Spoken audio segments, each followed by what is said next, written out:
जय माता दी। स्वागत है आपका अपने चैनल हिंदू विद्या में। नवरात्रि की दूसरी रात्रि एक ऐसा पवित्र क्षण जब साधक का चित्त द्वारा माँ ब्रह्मचारिणी और माँ तारा के चरणों में झुक जाता है। माँ ब्रह्मचारिणी और माँ तारा तप, संयम और साधना का प्रतीक है, जिनकी उपासना से आत्मबल, धैर्य और ब्रह्म ज्ञान की प्राप्ति होती है। गुप्त नवरात्रि में इनका ध्यान साधना को तीव्र करता है और साधक के भीतर छुपी दिव्य शक्ति को जागृत करता है। आज का दिन आत्म संयम की उस अग्नि से तपने का है जिसमें भक्त माँ की कृपा में पूर्णतः समर्पित हो जाता है। तो आइए करते हैं माँ ब्रह्मचारिणी और माँ तारा की स्तुति, आराधना और कथा का पावन श्रवण। गुप्त नवरात्रि के दूसरे दिन माँ तारा की पूजा करने का नियम है।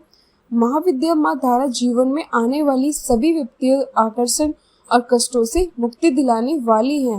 माँ तारा की साधना पूर्ण रूप से अघोरी साधना होती है। माँ तारा की साधना करने से मनुष्य को लौकिक सुख के साथ साथ शांति और समृद्धि भी प्राप्त होती है। माँ तारा अपने सभी भक्तों और उपासकों की सभी मनोकामनाओं को पूर्ण करती है। इसके अलावा माँ तारा धन से जुड़ी समस्याओं को भी दूर करती है और मुक्ति प्रदान करने वाली देवी है। बुद्ध धर्म में भी माँ तारा की उपासना से बहुत महत्वपूर्ण माना गया है। मान्यताओं के अनुसार भगवान बुद्ध ने भी माँ तारा की आराधना की थी और साथ ही भगवान श्री राम के गुरु वशिष्ठ जी ने भी पूर्णता को प्राप्त करने के लिए माँ तारा की ही उपासना की थी। शास्त्रों में बताया गया है कि भगवान शिव और महापंडित रावण भी माँ तारा की उपासना किया करते थे। मान्यताओं के अनुसार जिनका उद्धार भगवान शिव भी नहीं कर पाते, माँ तारा उनका भी उद्धार कर देती है। जिस जगह पर भगवान आनंद भैरव ने गुरु वशिष्ठ जी को माँ तारा के उपदेश प्रदान किए थे, वे जगह आज के समय में भी तारापीठ के नाम से प्रसिद्ध है। माँ तारा की साधना एक विशेष प्रकार से की जाती है जिसका कोई विशेष नियम नहीं होता, किंतु अगर कोई मनुष्य पूरी श्रद्धा के साथ माँ की पूजा करता है तो वह अपने भक्तों की पुकार जरूर सुनती हैं।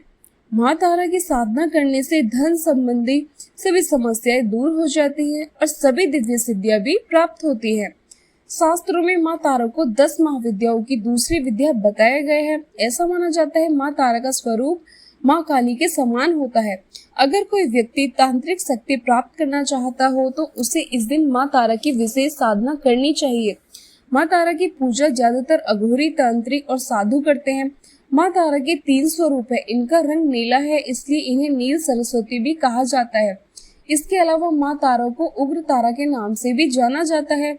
माँ अपना उग्र रूप धारण करके अपने भक्तों के सभी कष्टों को दूर करती हैं और अपने भक्तों को मोक्ष प्रदान करती है। माँ की पूजा करने से काम, क्रोध और लोभ से छुटकारा मिलता है।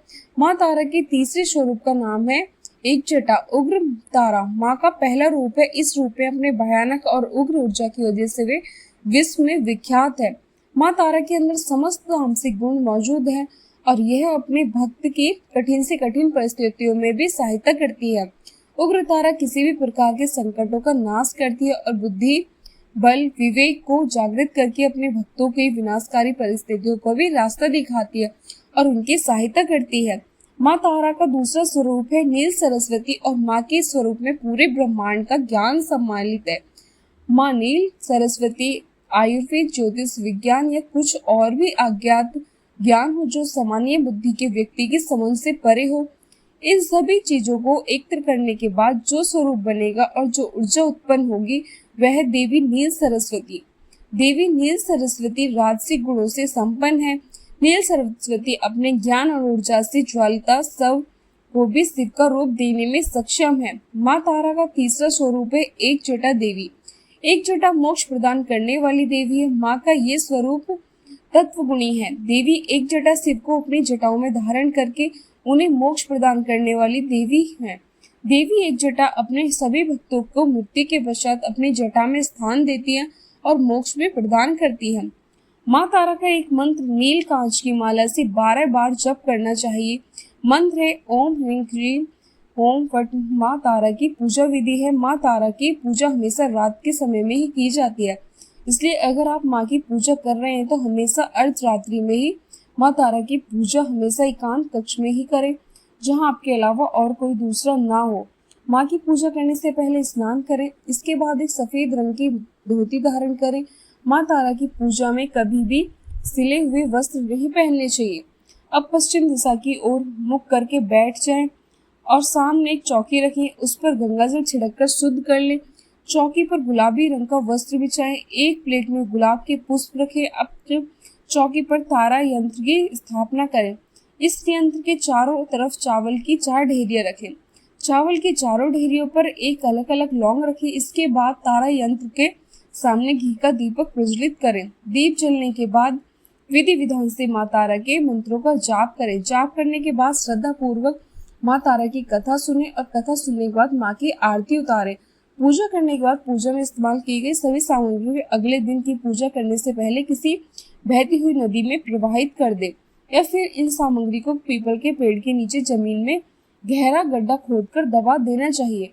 माँ तारा की पौराणिक कथा के अनुसार देवी तारा का जन्म मेरू पर्वत के पश्चिम भाग में चौलना नदी के किनारे हुआ था। मान्यताओं के अनुसार देवी तारा की उत्पत्ति तट पर हुई हयग्रीव नाम के दैत्य के वध के लिए देवी महाकाली ने ही नील वर्ण धारण किया था। महाकाल गीता के अनुसार चैत्र शुक्ल अष्टमी तिथि में देवी तारा प्रकट हुई थी। इस कारण ये तिथि तारा अष्टमी कहलाती है। चैत्र शुक्ल नवमी की रात्रि तारा रात्रि कहलाती है। सबसे पहले स्वर्ग लोक के रत्नदीप ने वैदिक कल्पोक्ति तथ्यों तथा वाक्यों को देवी काली के मुख से सुनकर भगवान शिव अपनी पत्नी पर बहुत प्रसन्न हुए। भगवान शिव ने देवी पार्वती को बताया कि आदिल में भयंकर राक्षस का विनाश किया, तब आपका यह स्वरूप तारा नाम से विख्यात हुआ। उस समय आपका रूप बहुत विकराल था। आपका ये रूप देखकर सभी देवता भयभीत हो गए थे। अपने इस विकराल रूप में आप नग्न अवस्था में थी, इसलिए आपकी लज्जा के लिए ब्रह्मा जी ने आपको व्याघ्र चर्म प्रदान किया था। इस कारण से आप लंबोदरी नाम से विख्यात हुई थी। तारा रहस्य तंत्र के अनुसार भगवान राम केवल निमित्त मात्र थे। वास्तव में भगवान राम की विध्वंसक शक्ति देवी तारा ही थी। उन्होंने लंकापति रावण का वध किया था।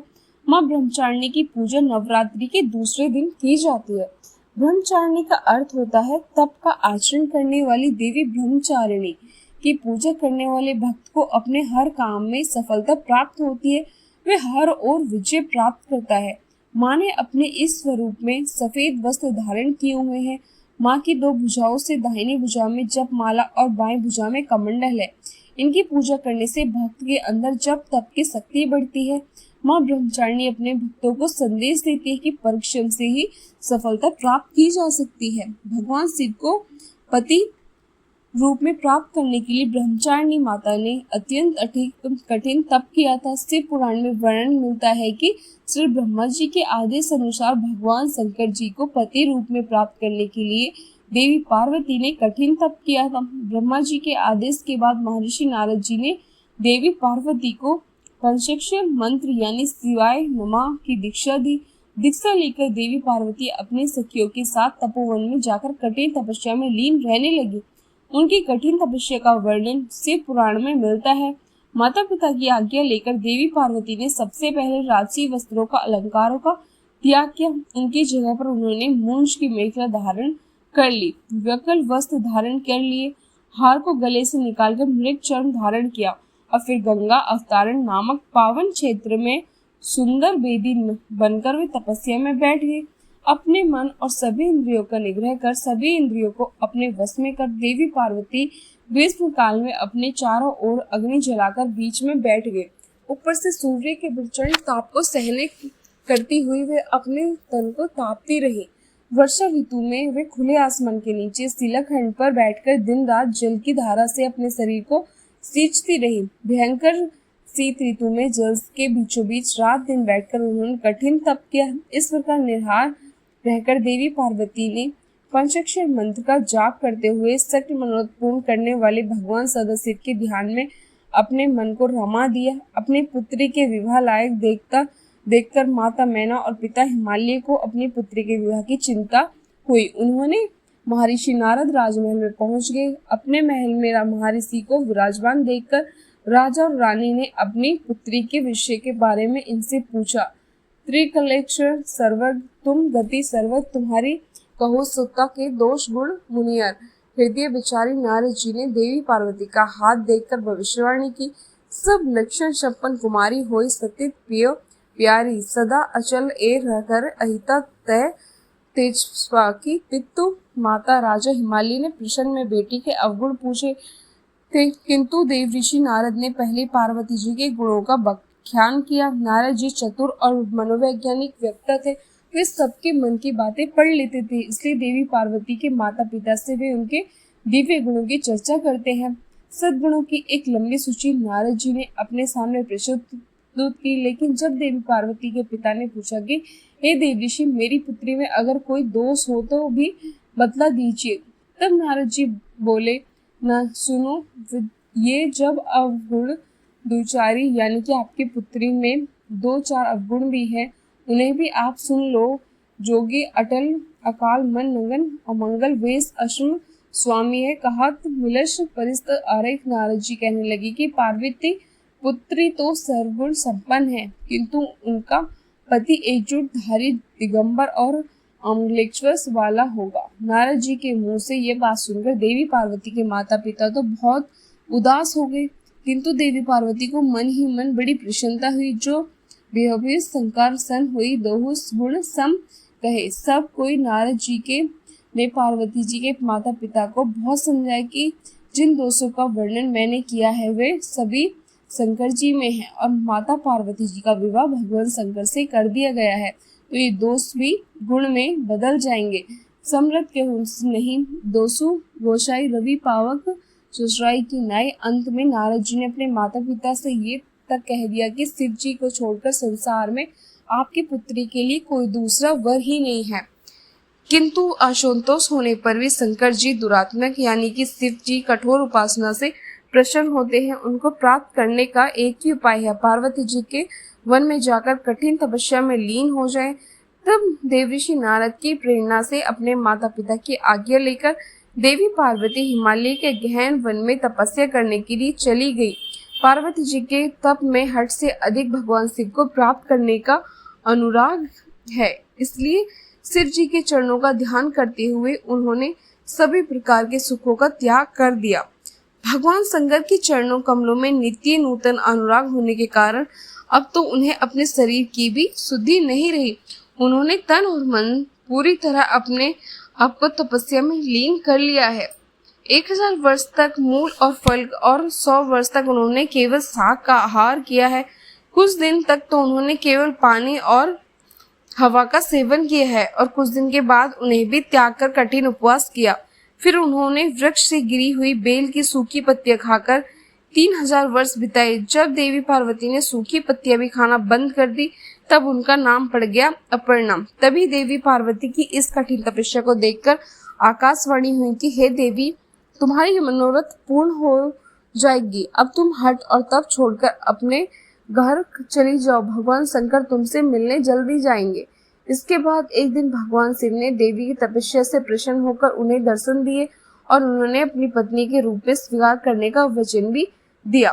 कठिन तपस्या में लीन होने के कारण और सभी प्रकार के सांसारिक सुखों का त्याग करने के कारण ही माँ के इस रूप की पूजा की जाती है। माँ ब्रह्मचारिणी की पूजा करने से सभी प्रकार के सुख समृद्धि और प्राप्ति होने के साथ साथ ही सारे मनोरथ भी पूर्ण हो जाती है। प्रेम से बोलिए ब्रह्मचारिणी माता की जय।